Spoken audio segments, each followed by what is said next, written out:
Esta parte la titulamos Recomendaciones para vivir para Dios, y ya habíamos hablado hasta el verso 21, que fue la última parte que dijimos, que es conservarse en el amor de Dios.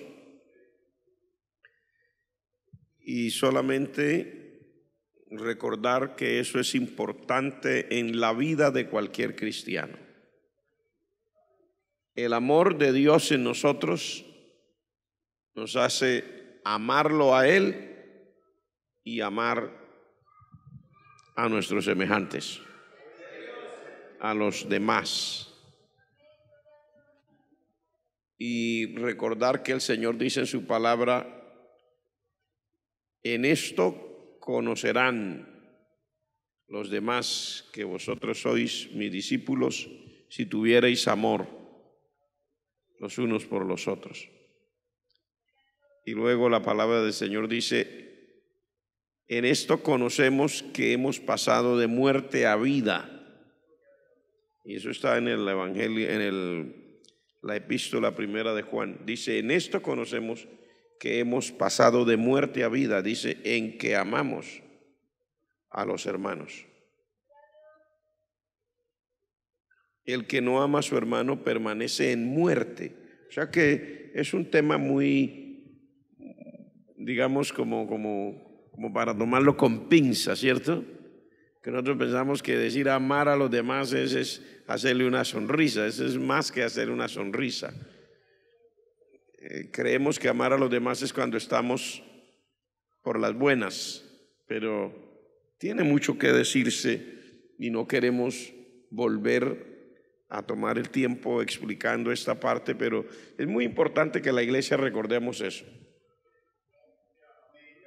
Es muy importante. Y yo quiero seguir para que no se nos pierda la parte que el Señor nos ha dado para hoy. Y dice en el verso 22: a algunos que dudan, convencedlos. O sea, otra recomendación para nosotros vivir para Dios es que nosotros podamos convencer a los que dudan. Usted sabe que las luchas más grandes del ser humano, y lo hemos dicho muchas veces, están aquí.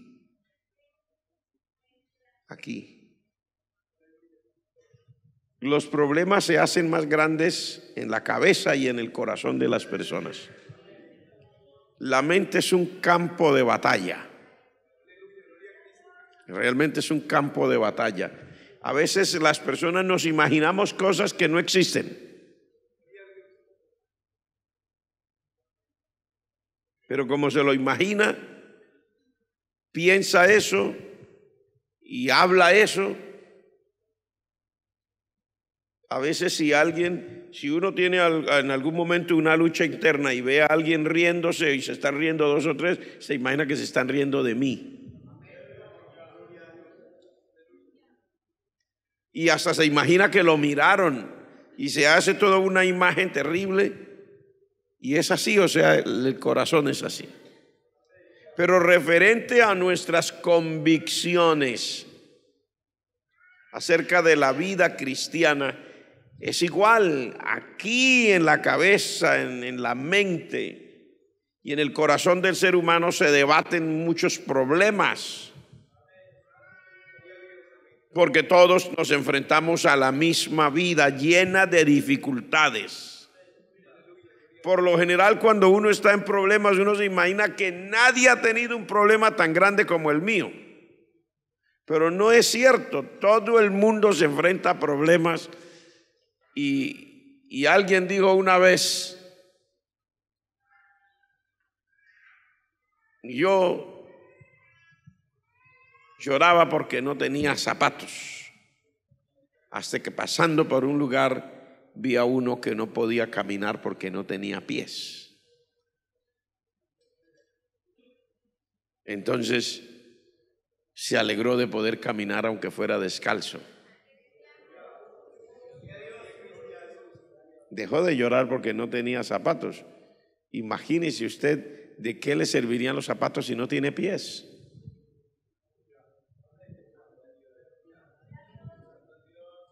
Y así es en la vida. Por eso aquí la palabra de Dios dice: a algunos que dudan, convencedlos. Gracias a Dios dice a algunos. ¿Por qué dice a algunos que dudan? Todos en la vida tendremos momentos difíciles. Hay gente que cuando está predicando o hablando de la experiencia de Elías, no, que imagínese semejante hombre de Dios y tan lleno del poder de Dios, y cómo se va ahora a asustar que una mujer lo va a matar. Sí, pero es que usted no es Elías, a usted no le pasó. Usted no estuvo ahí. Usted no vio a toda la gente adorando a Baal todo el tiempo y no sabía de todos los profetas que habían matado, porque la escritura dice que el mayordomo del rey había escondido a 100 profetas de 50 en 50 y los había alimentado con pan y agua, y eso era una cosa extraordinaria, que hubieran esos vivido con pan y agua, porque a los otros los mataron. Entonces, lógico que Elías, en su mente, él creía que estaba solo, y él se lo dijo al Señor: solo yo he quedado y me están buscando para matarme. Es un campo de batalla la mente. El Señor después le dijo, ¿cuánto fue que le dijo que no habían doblado sus rodillas? 7,000, ¿cierto? Pero él creía que no había nadie más. Y ese problema, porque él no los veía, porque hay cosas que son buenas que no se ven. Así como hay cosas que son malas que no se ven, también hay cosas que son buenas que no se ven. Alguien pensará, bueno, en esta vida ya nadie ora. Ojo, no es cierto. Hay mucha gente que ora. Levante la mano los que dicen amén. Yo creo que hay mucha gente que ora. Entre eso yo me voy a levantar temprano y voy a orar, ¿cierto? Algunos pensarán, no, ya en esta vida nadie vive una vida cristiana con un evangelio que haga énfasis hasta en la vida de práctica del día a día, donde se practique la santidad aún en lo externo. Eso ya no queda, es difícil. Eso la gente anda, todo el mundo, el que no está fornicando está adulterando. ¡Ojo! Que hay muchos que no están fornicando ni están adulterando. Algunos pensarán, no, que ya quién sabe si quede gente que viva en santidad. Algunos, estoy diciendo algunos porque aquí dice algunos que dudan, convencedlos. Pero ojo que sí hay gente que quiere vivir en santidad. Levante la mano que saben que sí hay gente que quiere vivir en santidad. Así como también habrá gente que no quiera vivir en santidad y que quieren ir a las iglesias y acomodarse ahí y sentarse ahí, esconderse ahí. Cuando venga la palabra solo hacen así, que la palabra pase ahí derecho y no los toque porque no les conviene. Pero hermanos, así como habrá quien se quiera esconder en una condición mala, también usted no ve, pero hay mucha gente que le ora al Señor: yo quiero vivir para tu gloria, yo quiero vivir en santidad, santifícame, que la sangre de Cristo me mantenga limpio todos los días. Así hay mucha gente, pero la mente es una batalla, un campo de batalla. Entonces algunas personas en un momento determinado pueden dudar. Usted ve que no solo le pasó a Juan el Bautista, no solamente a Elías, sino también a Juan el Bautista. Él era Juan el Bautista, y el Señor Jesucristo mismo dijo, en ese momento dijo, entre los nacidos de mujer no ha habido otro mayor que Juan el Bautista. Imagínense. ¿Y quién lo está diciendo? El Señor Jesucristo mismo. Pero Juan el Bautista un día también se sintió asaltado en su mente y en su corazón, y le mandó unos de sus colaboradores, de sus ayudantes, se los mandó al Señor Jesucristo a preguntarle: ¿eres tú siempre el que había de venir o esperaremos a otro? Uno diría, pero si fue él el que dijo allá, yo veo el Espíritu descender como paloma sobre él, y ese es el Mesías. He aquí el Cordero de Dios que quita el pecado del mundo. ¿Y por qué ahora? Hermanos, es muy fácil para uno juzgar a otro,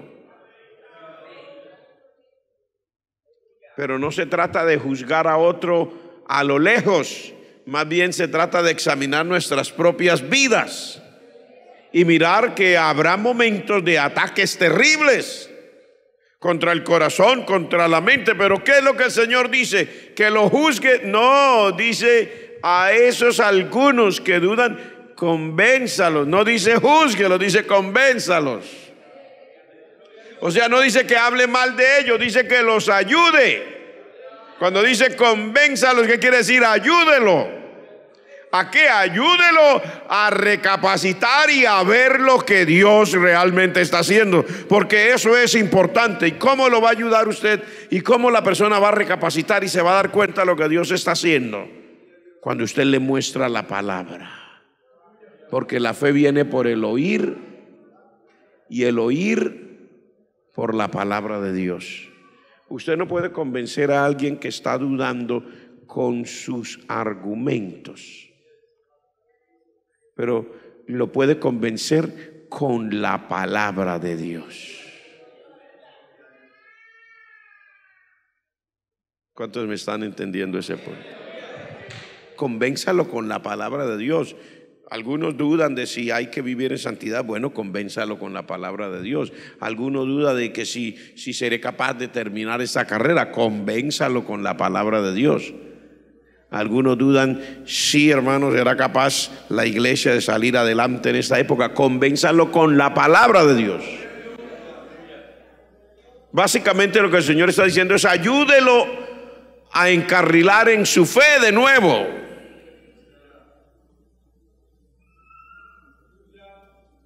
No juzgue a la gente que tiene un momento de luchas y de batallas.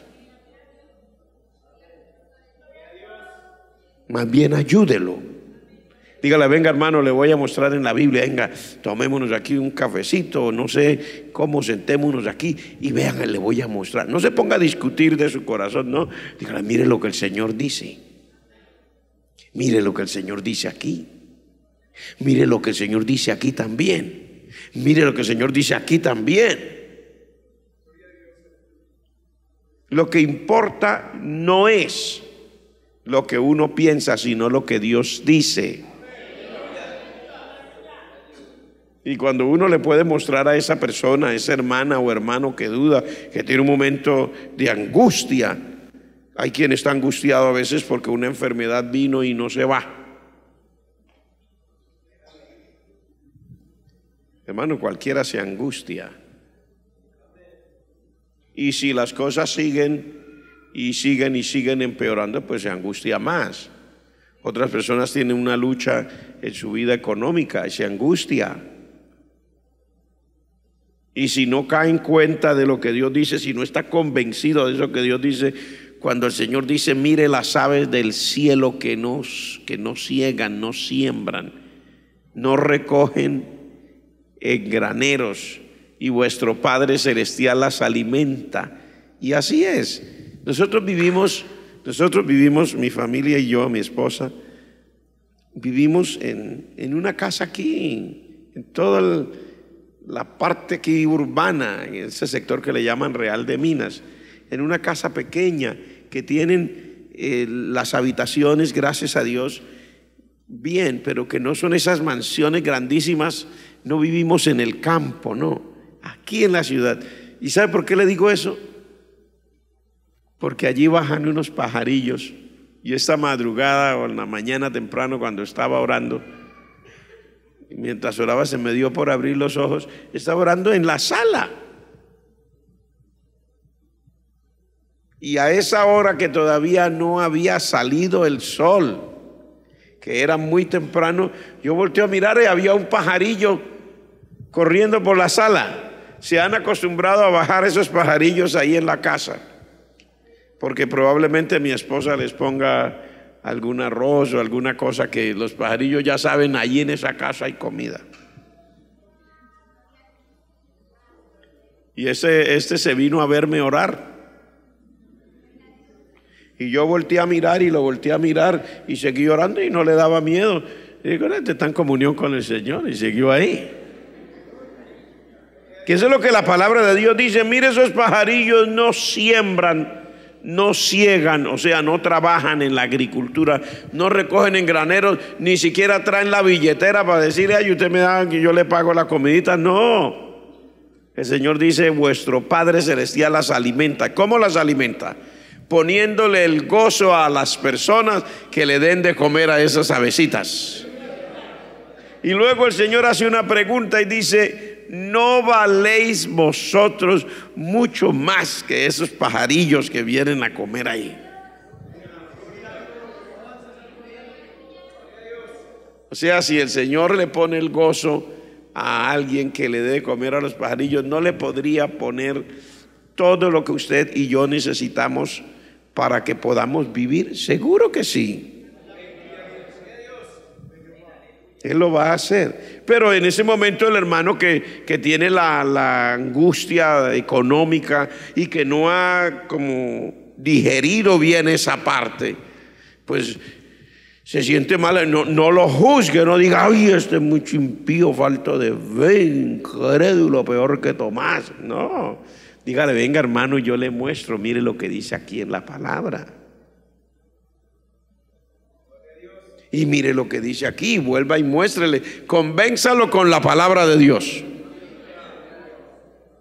Pero sobre todo si está dudando acerca de su vida espiritual, de su caminar con Cristo, de que si sí valdrá la pena, porque a veces cuando hay una batalla del tipo que sea, le asalta en la mente muchos pensamientos y esos pensamientos lo ponen a dudar, que si sí valdrá la pena servir al Señor o no. ¿Cómo que si sí valdrá la pena? Vale la pena y las alegrías también. Vale todo, vale la vida. Servir a Cristo, claro, y muestren la palabra de Dios. Ve, aquí dice el Señor que tengamos esa confianza. Creéis en Dios, dice, creed también en mí. En la casa de mi Padre muchas moradas hay. Si así no fuera, yo lo hubiera dicho, me voy a preparar un lugar para vosotros, y cuando ya esté listo, vuelvo otra vez y me lo llevo. Muéstrele que sí vale la pena nuestra recompensa, porque hoy día, como algunos pues están ilusionados con un evangelio así, el evangelio del arroz y de las patatas, como dicen por allá en Europa, o sea, de las papas, el evangelio de la carne, y la gente piensa que el evangelio es solamente para que le den para llenar su estómago. No, el Señor lo que nos dice es, vea, yo me voy a prepararles un lugar y cuando ya esté listo vengo y me lo llevo, se acabó. O sea, sí vale la pena. Nuestra recompensa no es el grano de arroz que nos comemos. Nuestra recompensa no son los 4 ladrillos y el techo ese debajo que vivimos.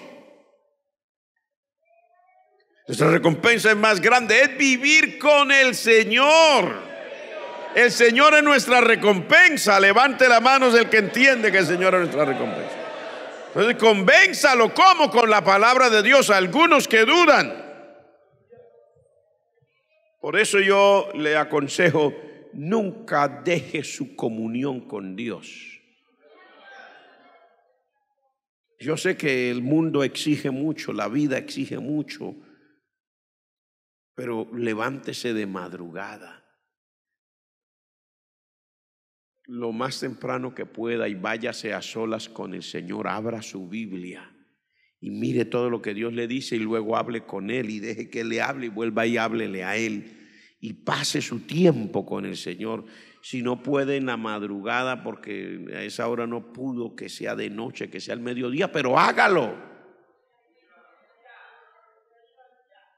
Que su vida no va a ser alimentada con la televisión, porque a veces nosotros decimos que no tenemos tiempo para buscar a Dios, pero sí tenemos tiempo para para el noticiero y resulta que el noticiero dura 1:30, 2 horas con los chismes y todo, puede durar hasta 3 horas.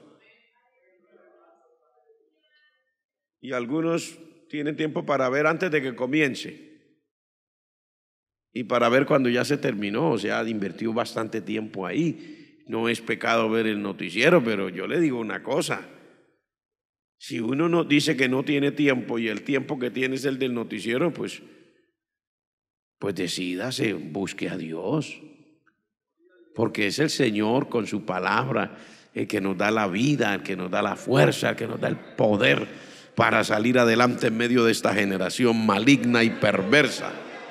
Amén, hermanos. ¿Cuántos adoran al Señor por su gracia? Bueno, si queremos, por lo menos intentemos, ¿cierto? Mirar otro puntito. Aunque ahí donde estoy, me sentiría que me podía quedar todo el tiempo que me quede ahí, pero vamos a otro puntito. Porque el verso 23 dice: a otros salvad arrebatándolos del fuego. ¿Qué quiere decir? Hay personas que en su vida cristiana tienen, si uno quiere hablar diplomáticamente, tienen accidentes en su vida cristiana.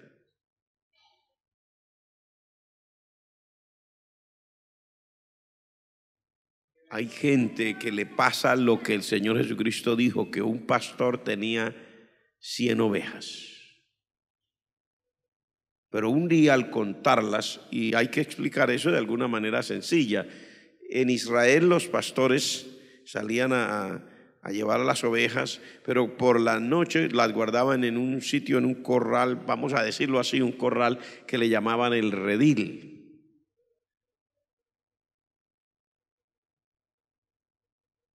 Y cuando las traían para ponerlas en el redil para que poderlas proteger por la noche, entonces las contaban para estar seguros que estaban todas. Pero dice que ese pastor cuando vino y las contó, dice, le faltaba una. O sea, había una oveja que ya no estaba en el redil. Y dice, dejó a las 99 en el redil segura y se fue por los montes a buscar la que se le había perdido. Porque las 99, ahí él tenía más ayudantes. Estoy seguro que él puso a alguien que la ayudara a cuidar. Ahí estaban protegidas. Pero la que se había ido por allá y se quedó por fuera, podía venir un lobo y tragársela, matarla. Cualquier animal, un oso, un león. Y entonces dice, ese pastor se fue por los campos, por los montes a buscar su oveja. Y cuando la encontró, dice, la tomó en sus brazos, la puso en los hombros, se la trajo para el redil y le dijo a sus compañeros, ya los que ayudaban a cuidar todo, he encontrado mi oveja que se me había perdido. Porque era una dicha encontrar una oveja que se hubiera quedado sola por allá, era una dicha encontrarla viva. Por lo general, las fieras hacen eso, esperan a que una ovejita esté sola y ahí, o cuando van andando juntas, siempre esperan a la última, la que se va quedando rezagada, la que está cansada, y a esa le hacen la cacería.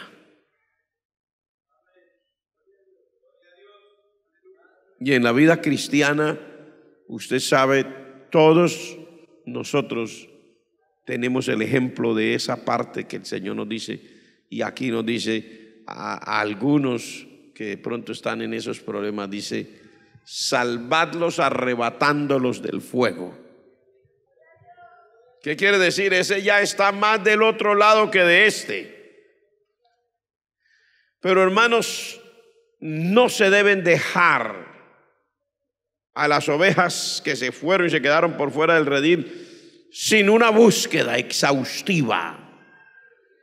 Hay que ir por los montes y los collados a buscar esa oveja que se perdió.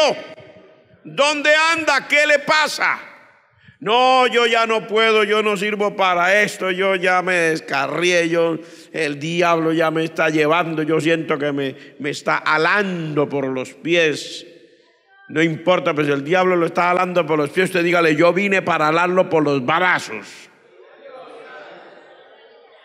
En el nombre de Jesús. No, pero yo no pierda tiempo conmigo, que ya me siento hipócrita si vuelvo.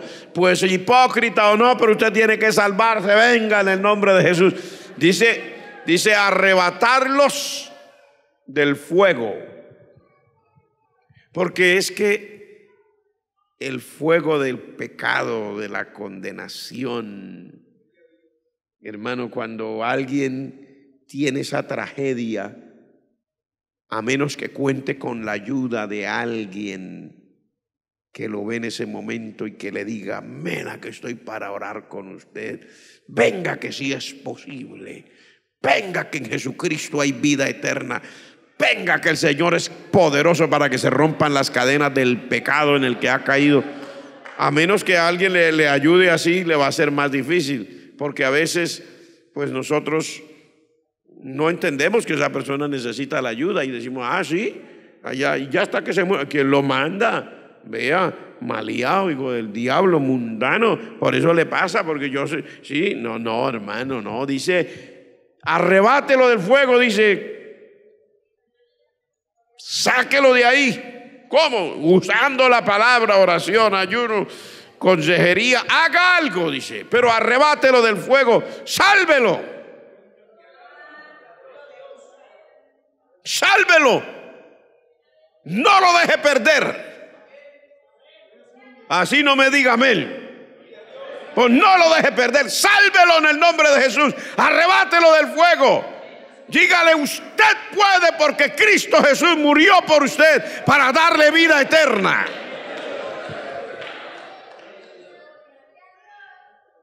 No le diga que ya está en el infierno, dígale, todavía no está en el infierno, venga. No, que ya me siento, pero todavía no, venga en el nombre de Jesús, haga algo.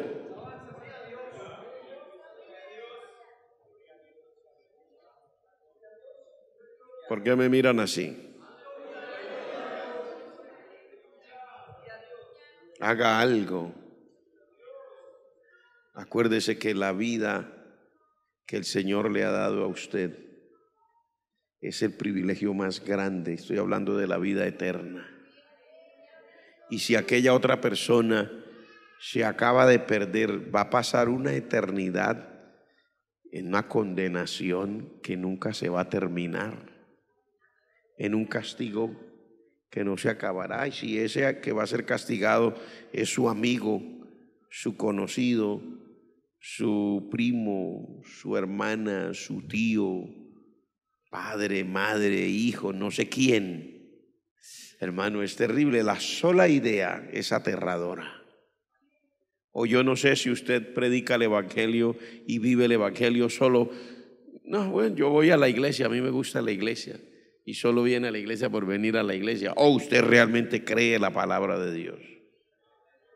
Pero si usted cree la palabra de Dios, sabe que ese que se está sin esa salvación, o que ya conoció al Señor y que por alguna razón está por allá accidentado, viviendo mal,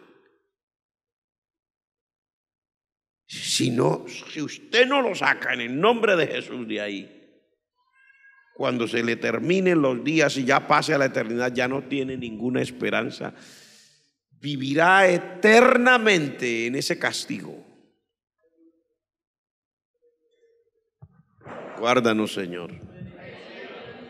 Uy, Padre Celestial, yo no sé si es que la vida del ser humano, lo que nosotros disfrutamos, nos hace olvidar de la realidad más grande que hay, que es la realidad de lo que Dios dice, de lo espiritual. O si es que algunas veces nos volvemos insensibles, pero la sola idea es aterradora. O sea, la sola idea de una persona, y la palabra de Dios describe la condenación, y yo no quiero hablar mucho de eso, pero a veces hay que hablarlo.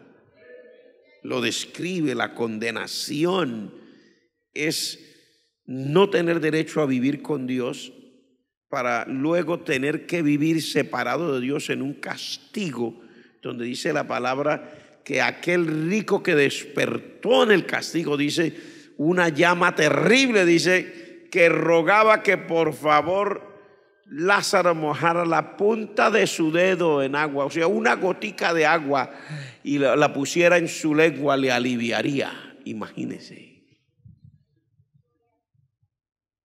hermano, la sola idea le asombra a uno, le aterra.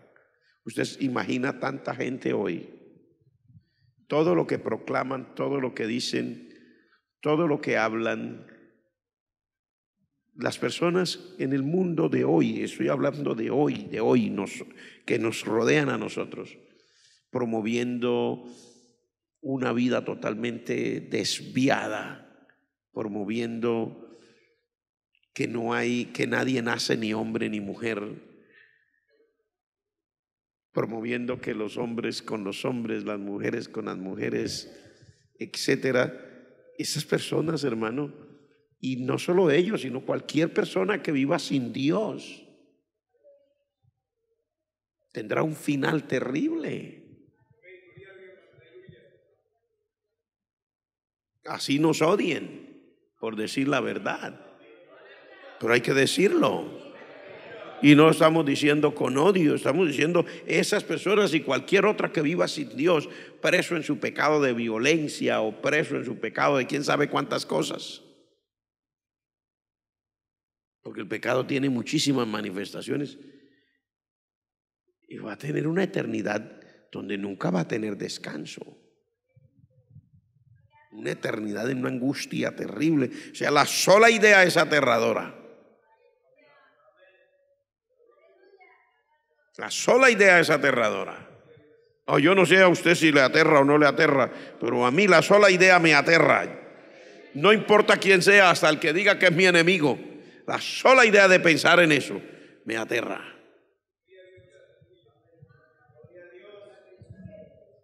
Por eso yo recuerdo que a algunas personas les he predicado hasta un año seguido a la misma persona.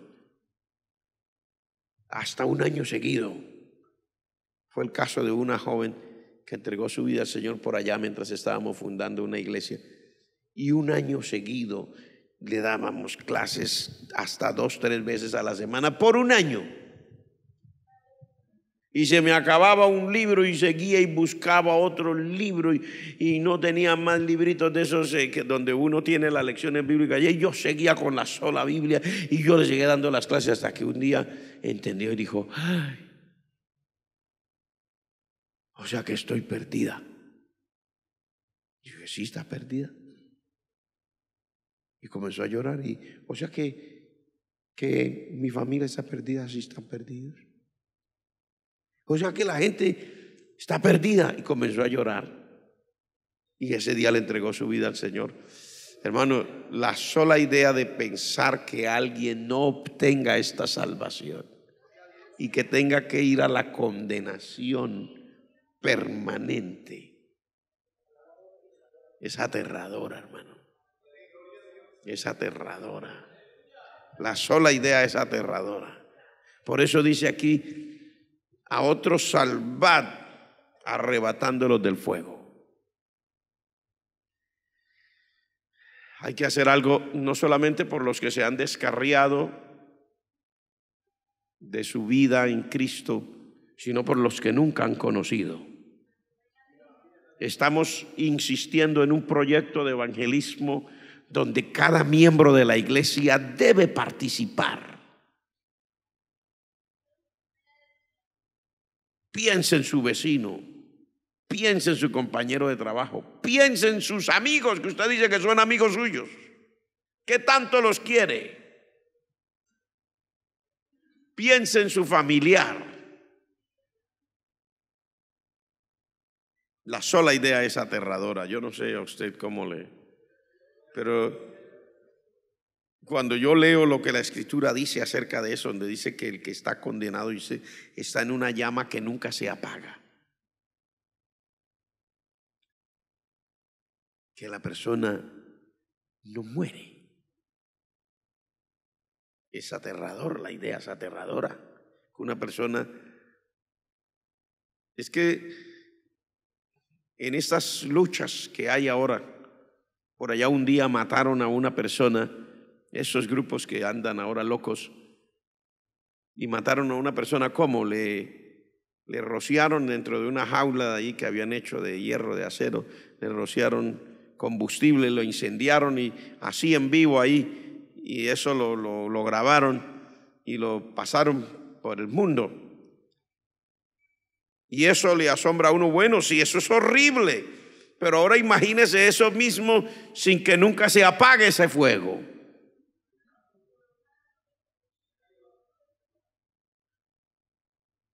Tiene razón el Señor en decir: sáquelos de ahí, sálvenlos, arrebátenlos del fuego, sáquelos de la condenación. Ore, ayune y evangelice. Gánese las personas para Cristo. Ayude, contribuya para que ellos conozcan al Señor. Usted sabe, por ejemplo, el gozo que nos dio a nosotros.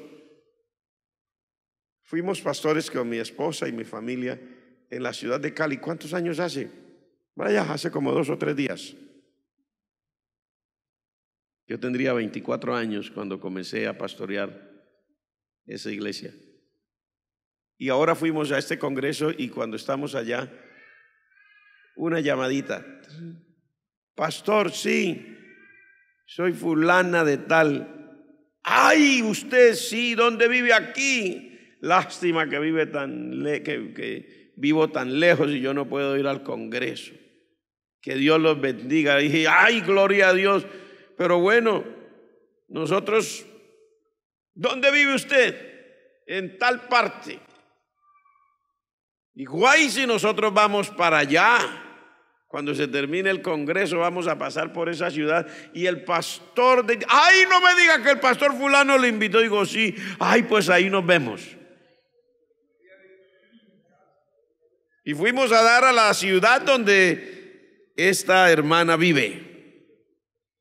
El gozo que le produce a uno saber que yo le hablé la palabra, le bauticé siendo una jovencita y que todavía está en el Señor y que está perseverando en el camino de Dios. ¿Usted sabe lo que eso produce?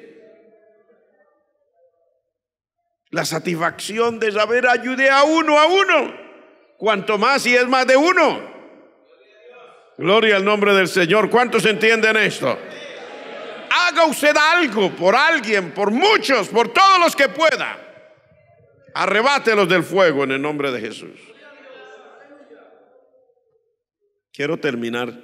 Deme 5 minutos y termino con esta parte que dice: de otros tened misericordia con temor, aborreciendo aún la ropa contaminada por su carne. Quiero hablar de este verso porque este verso se presta, depende desde qué ángulo lo mire usted, para uno creer que hay que atropellar a la gente. Pero mire lo que dice aquí. Algunos miraría solo la última parte: aborreciendo aún la ropa contaminada por su carne. O sea, pensaría en el aborrecimiento, pero si usted lee la frase completa, dice: de otros tened misericordia con temor.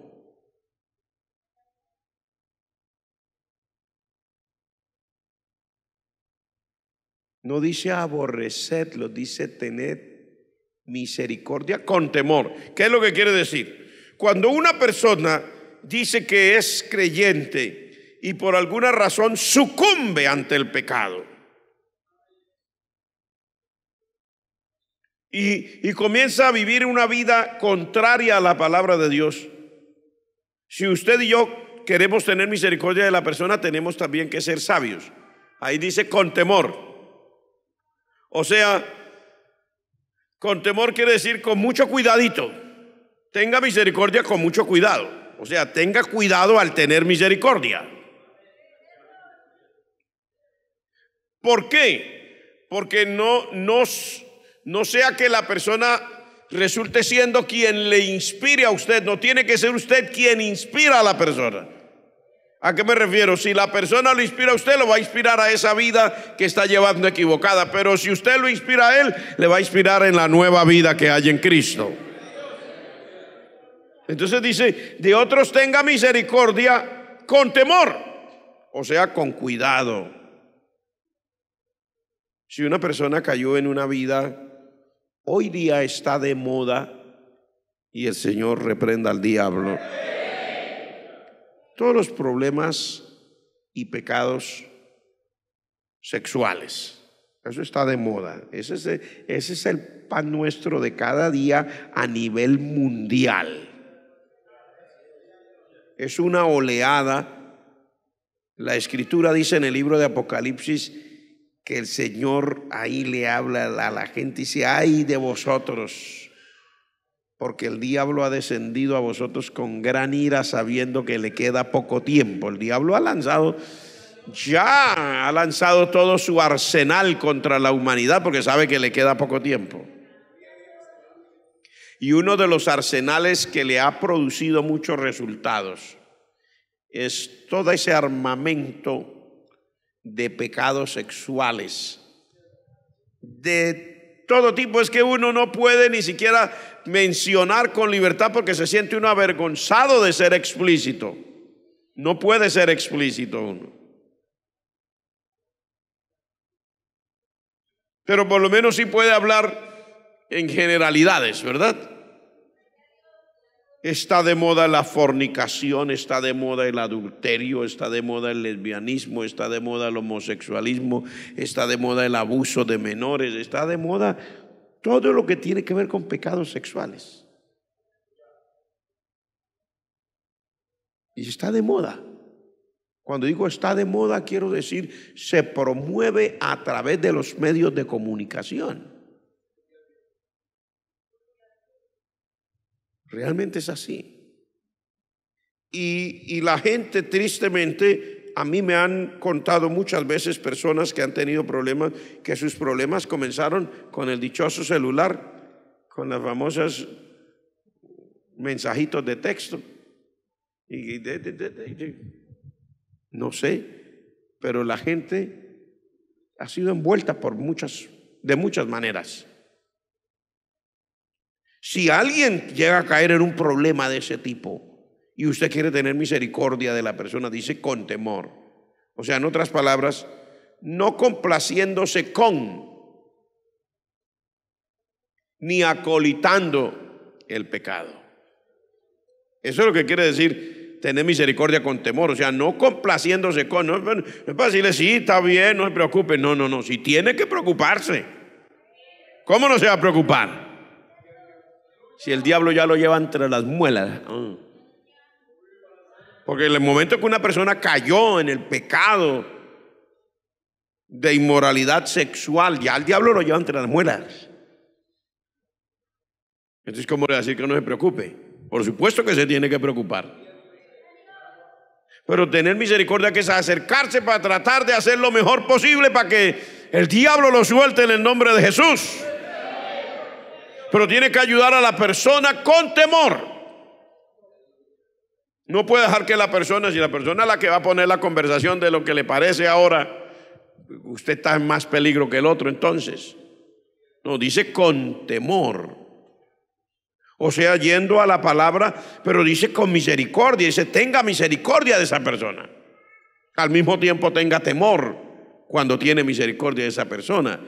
O sea, no puede dedicarse a vivir y a andar solamente con esa persona. Pero en el momento que usted por alguna razón fue con esa persona, llegó a hacerle una visita a esa persona, tiene que recordar que es usted el que le lleva el mensaje de la vida.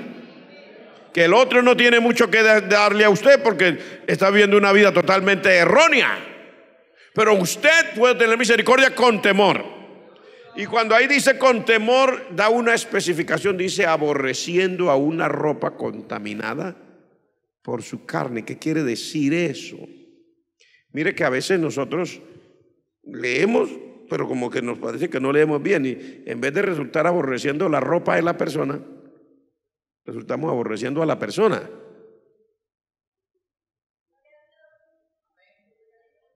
Pero ahí no dice aborrezca a la persona, dice tenga misericordia de la persona con temor, pero cuídese. Cuando dice aborreciendo aún la ropa contaminada por su carne, lo que quiere decir es tenga misericordia, pero cuídese de no participar de nada que ya dañó al otro,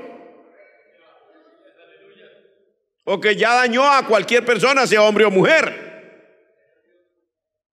¿Cuántos me están oyendo? Por ejemplo, va a tener misericordia de la persona, sí, pero no le puede seguir usted el paso en conversaciones que no convienen.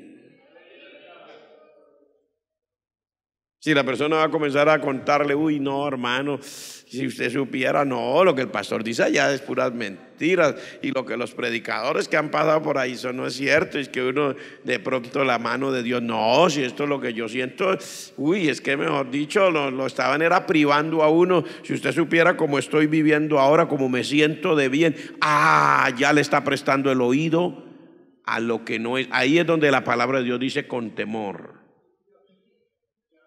Pues tiene que decirle, no, yo no vine a oír lo que usted tiene guardado en su corazón ahora que se descarrió. Yo vine para decirle lo que Dios dice en su palabra. Yo vine para decirle que nuestro Dios sigue siendo santo, santo, santo, 3 veces santo. Vine para decirle que la palabra de Dios dice que ni los fornicarios, ni los adúlteros, ni nada de eso, dice no heredarán el reino de Dios.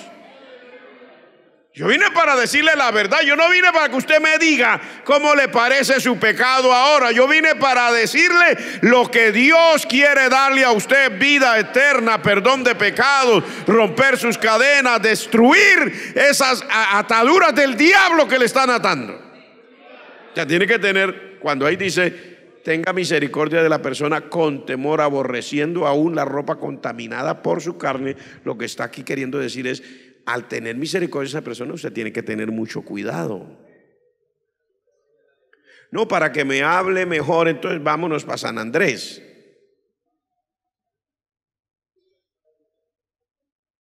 Para que me hable mejor, entonces el domingo vámonos para la orilla del río. Un paseo. No, usted ya sabe, no, ¿cómo así? Usted que me invitando a mí para la orilla del río un domingo, yo le invito, venga, no para la orilla, venga para el centro de la iglesia, hermano, sentamos al frente, para que Dios lo toque, lo sacuda, y mientras usted está ahí, yo le pongo las manos encima, y ahí entre todos reprendemos todos los demonios que están tratando de llevárselo vivo. Es que hay que ponerlo con amor, pero usted no puede dejar que la otra persona le hable de lo que él quiere y le invite a lo que él quiere. Ahí dice aborreciendo a una ropa contaminada por su carne, o sea, aquellas cosas que han sido motivo para la caída de esa persona son las que uno tiene que aborrecer, no a la persona, sino las cosas que han sido motivo para la caída de esa persona. ¿Cuánto me están entendiendo? Entonces sí se puede tener misericordia de esa persona, pero tiene que saber cómo es. No es aborreciendo a la persona, pero sí es aborreciendo todas aquellas cosas que de alguna manera contribuyeron para que esa persona tuviera esa desgracia espiritual. Por eso dice aquí aborreciendo aún la ropa contaminada por su carne, pero dice pero tenga misericordia. Es que eso tiene una línea, como una frontera, y uno tiene que saber hasta dónde es que uno llega. Si uno se pone demasiado confianzudo con una persona que está en esa condición, y no, en vez de traerlo a la iglesia y de traerlo a un ayuno de 3 o 5 días de corrido para que salga corriendo todos los demonios, si en vez de eso soy yo el que me voy 5 días a pasear con la persona, ahí quedé.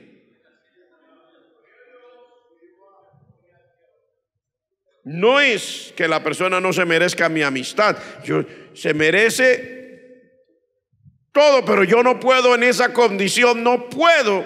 Dice, tiene que aborrecer aún la ropa contaminada por su carne. O sea, tiene que llegar a aborrecer esas cosas que fueron las que le causaron el daño a esa persona, que le causaron esa contaminación.